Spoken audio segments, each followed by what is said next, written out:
Sebelum dimulai, sangat saya sarankan agar Anda bergabung di grup Facebook Study Mandiri untuk belajar bersama dengan anggota grup lainnya.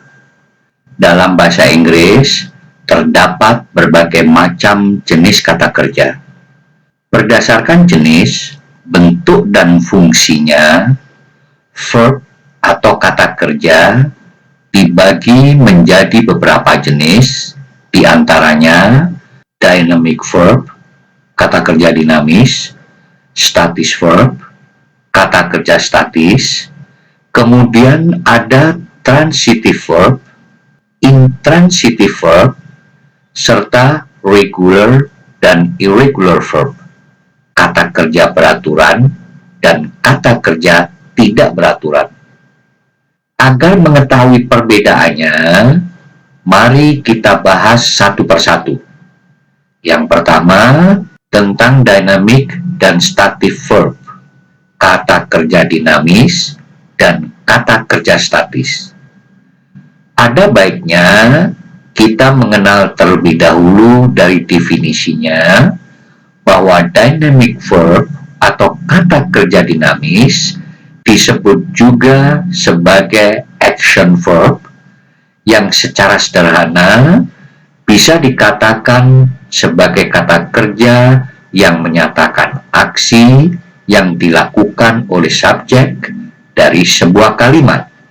Kita mengenal kata kerja seperti belajar, study, melompat, jump, bekerja, work, dan lain-lain. Bahwa semua kata kerja tersebut menunjukkan action atau tindakan yang dilakukan subjek.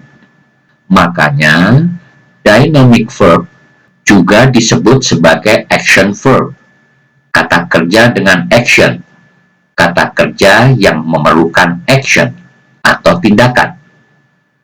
Dalam kenyataan, bahwa sebagian besar kata kerja berjenis kata kerja dinamis atau dynamic verb. Kata kerja dinamis ini seperti yang diterapkan pada 16 tenses dalam bahasa Inggris, misal dalam bentuk simple present, simple past, present continuous, past continuous, present perfect, dan lain-lain. Seperti misal dalam kalimat simple present, they study English every day. Untuk simple past-nya, they studied English yesterday. Selanjutnya, bagaimana dengan stative verb atau kata kerja statis? Stative verb merupakan kebalikan atau berlawanan dengan dynamic verb.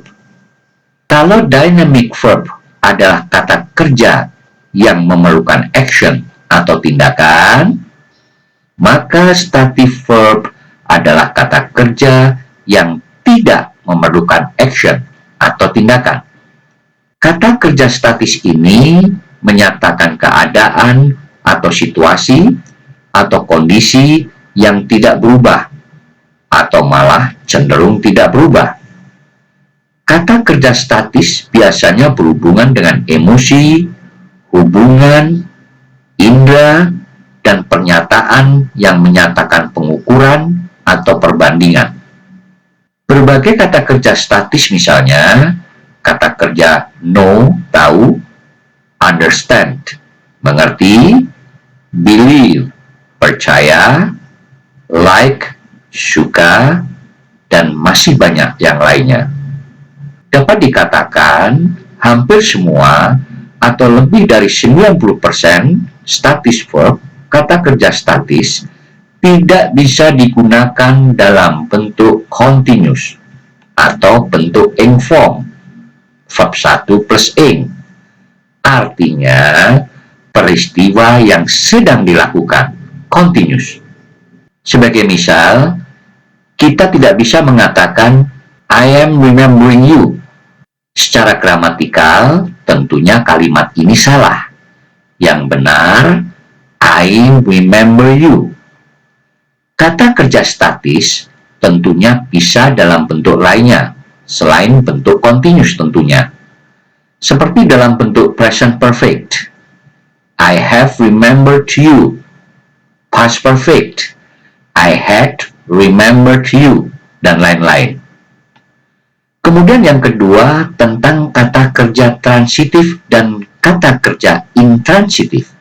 Transitive verb adalah kata kerja yang membutuhkan objek sebagai pelengkap.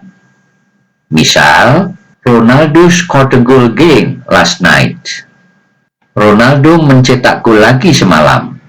Sedangkan intransitive verb adalah kata kerja yang tidak membutuhkan objek sebagai pelengkap dan dapat diikuti oleh adjektif, kata sifat, adverb, kata keterangan, atau prepositional phrase, frasa kata depan. Sebagai contoh kalimatnya, we are studying English now.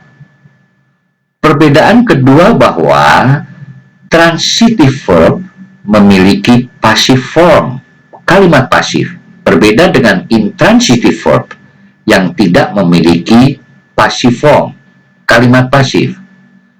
Kemudian yang ketiga, kata kerja regular dan irregular verb, atau kata kerja beraturan dan kata kerja tidak beraturan, yang dalam hal ini mengenai perubahan bentuk infinitif atau verb 1 menjadi verb 2 dan perubahan verb 2 menjadi verb 3 terjadi perubahan yang beraturan seperti kata work, bekerja, menjadi worked, worked. Terlihat perubahannya beraturan dengan hanya menambah ed. Kemudian irregular verb adalah kata kerja yang perubahan bentuk verb 1, verb 2, dan verb 3 terjadi secara tidak beraturan.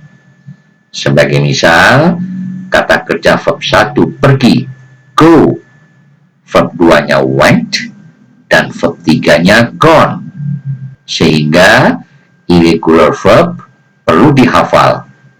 Agar channel Study Mandiri semakin berkembang, mohon bantuannya untuk subscribe, like, dan share ke grup-grup WA dan Facebook supaya pengetahuan menyebar lebih luas. Terima kasih.